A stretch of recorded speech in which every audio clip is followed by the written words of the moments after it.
Qui succédera à Hemiti Teng, Miss Dragon 2019? 8 candidates issues de la communauté chinoise concourent pour le titre. Après 4 ans d'interruption, le concours de beauté revient dans une formule plus moderne. Découvrons les prétendantes au titre qui préparent la soirée du 10 juin depuis plusieurs semaines. Ce matin, elles faisaient du bouturage de corail à la Pointe des Pêcheurs, à Punaouia. Un reportage signé Laure Philibert et Matayurei.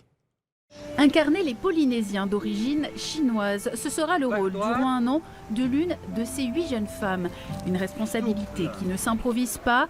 Alors depuis plusieurs semaines, les candidates à l'élection Miss Dragon s'entraînent pour appréhender différents domaines, comme ce matin à la Pointe des Pêcheurs, opération bouturage de coraux pour les candidates qui ont pu en parrainer un chacune. Ma grande sœur Mélissa, elle l'a fait en 2012 et est arrivée deuxième dauphine. C'était pas du tout mon truc, je me disais elle est folle de se lancer dans un challenge pareil et au final c'est une très bonne expérience. Ce qui est challengeant, c'est de jouer entre la vie professionnelle et ce challenge personnel.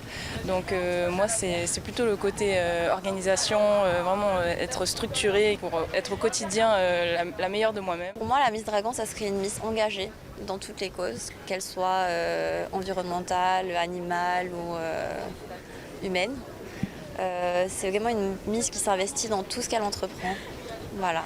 Et c'est une Miss ouverte d'esprit, une Miss qui s'intéresse à tout, qui ne reste pas fermée sur des causes comme la cause environnementale. Et je trouve que c'est important de garder cet esprit ouvert. Après 4 ans d'absence, l'élection investit de nouveau les jardins de la mairie de Papeete. Le comité organisateur souhaite lui donner un coup de jeune. On a un nouveau comité de l'élection Miss Dragon qui est rajeuni avec une volonté justement d'un renouveau et d'un engagement de nos candidates. Donc on a des nouvelles stratégies de communication, une soirée d'élection qui sera aussi un peu différente des précédentes avec de nombreuses surprises et des jeunes femmes qui sont au nombre de 8, jeunes, belles et engagées. Pour assister à l'élection, rendez-vous le samedi 10 juin à la mairie de Papeete. Cette année, le public pourra voter par téléphone.